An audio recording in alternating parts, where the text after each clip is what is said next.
this, and I thought, well, wait with me. I didn't want to do that. But the way I look at it, you know, it's really nice to see the great turnout. And I think what Catherine and the ladies have done has been super, because I think we all need motivation.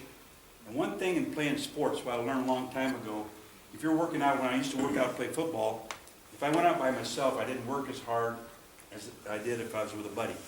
And I think if you have somebody to work out with, it really helps you. Because it's real easy to sleep in, but you don't want to let down your partner. So in the workout phase, it's good to be working with other people or a group of people. Okay, but I look at it as this is the first day of the rest of your life. This is the first day of the rest of my life. And again, why not feel good? And I've had so many young people that I've worked with, and different types of people. A lot of athletes. I've had some real sedentary people that got turned on and did some great things.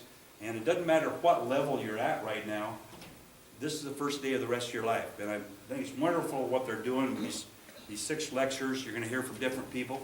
And by the way, I'm not a professional, I'm not a nutritionist. I'm a teacher and a health teacher, and there's other people that sure talk about all the different things. I think it's kind of boring sometimes, so I don't really enjoy listening to all that stuff. But I'm just going to try to tell you some stories and some instances I've had in my life that maybe will help motivate you. One of the things I think is very important is, in fact, this morning I heard something that's kind of interesting, the cause and effect. You know, the cause and effect, a poor diet causes laziness. Laziness does not make for a poor diet. So I think that's pretty interesting.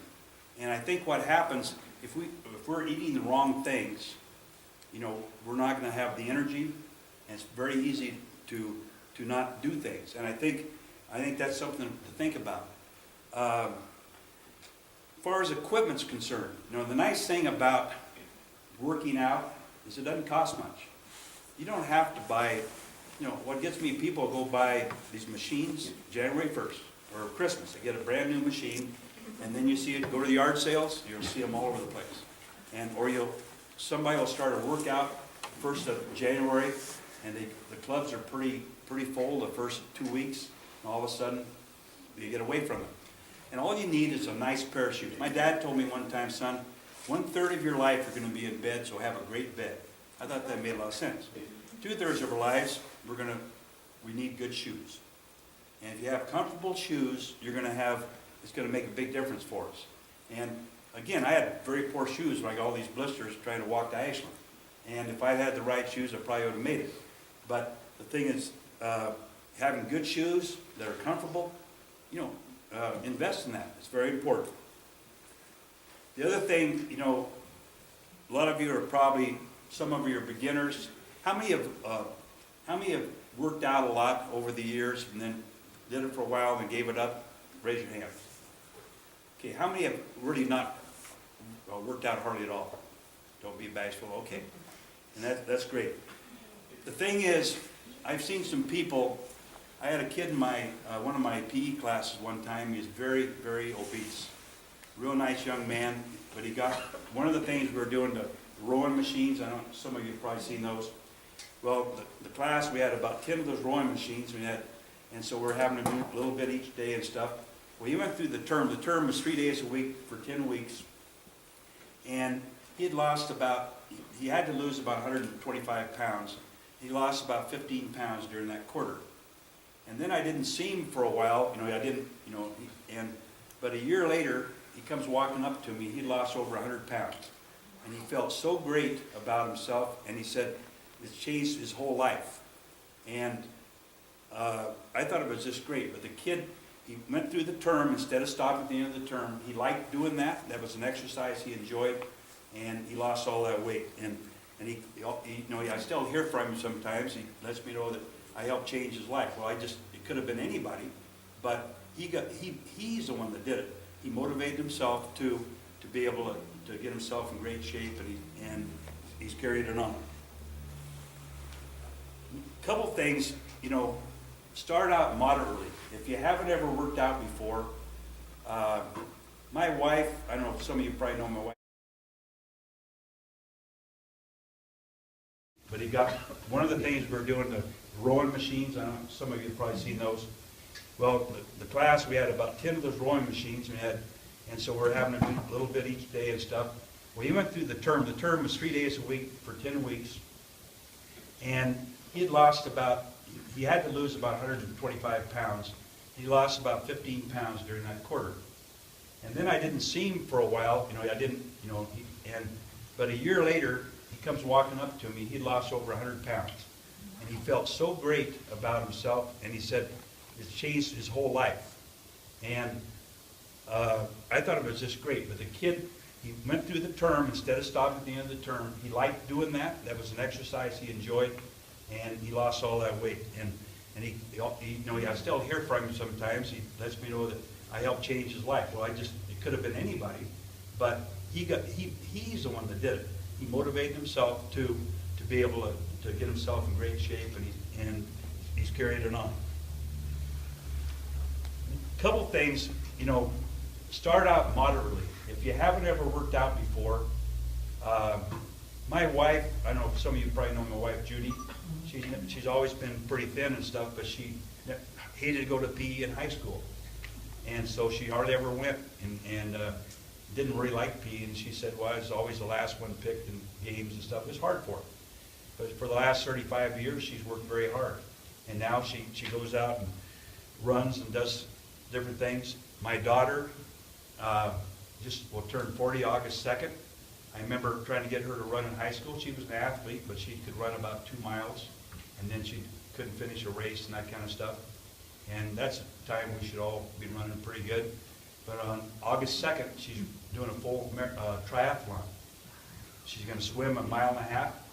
She's running 26 miles and riding a bike 125 miles. It'll take her 14 hours. But here's a girl that didn't really like doing those things, but she's doing it now at 40 years old, and she's never felt better about herself, and she's working very hard. But start, like you might start out your first week. Start out and maybe do it 3 times a week, and maybe go out and walk, around the block, and count your steps or have a pedometer. A lot of places give out free pedometers and stuff, but count your steps and see how far you walk. And each day, try to add maybe 50 yards, and pretty soon you're going to find yourself, and as we get older, I think all of you understand like I do, is the days go by awful fast. And 30 days can go by fast, and 3 months will go by, and then 6 months, and you're going to see a big difference. But start out slow, but add a little bit each day, and it gets to be fun. You're going to look forward to it. Set goals. I think that's what the ladies have talked about some. Couch to 5K. Okay, maybe if you just start by the end of this series, was it 6 months? 6 months, get to where you can either walk a 5K, that's 3 miles, or run a 5K. And that's something to look forward to. I know myself, I used to run the Pear Blossom against this guy. He'd be coming back in, I'd be heading out on the turnaround, but I used to look forward to the Pear Blossom. That's something that's a lot of fun. Lake of the Woods out here, that's a great run. It's rolling hills. Was it 10 miles?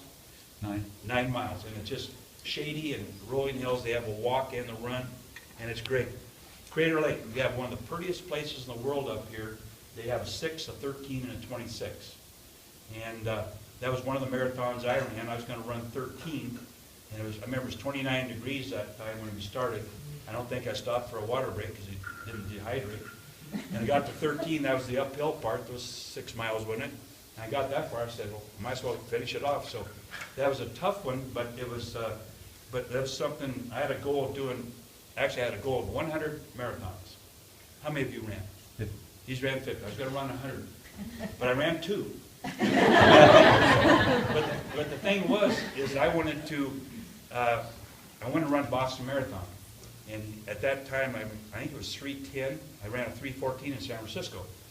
But then they moved it up 10 minutes. Remember back, they moved it up because too many people were getting in it. So there's no way I was going to knock off 14 more minutes. So I kind of took that out of me. But again, I actually got kind of addicted to running. If I miss a day, it just drives me crazy. And that's, you don't want to get addicted. But again, I got addicted to feeling good. And so that was what was great. They have a New Year's thing down here, a 1 mile run or walk. downtown, that's fun. You know, but set goals, and that's a lot of fun. You know, the nice thing too nowadays is, okay, you got The Biggest Loser on TV, right? That can be a motivator to you. There's all these different things. There's videos out now. You can box, you can do all these different things. It's just incredible the amount of stuff that is out there for you to look at. And so you don't need a trainer, but I do think you need a partner. You need somebody to work out with that'll help you. But there's a variety of workouts, and I think it's very important.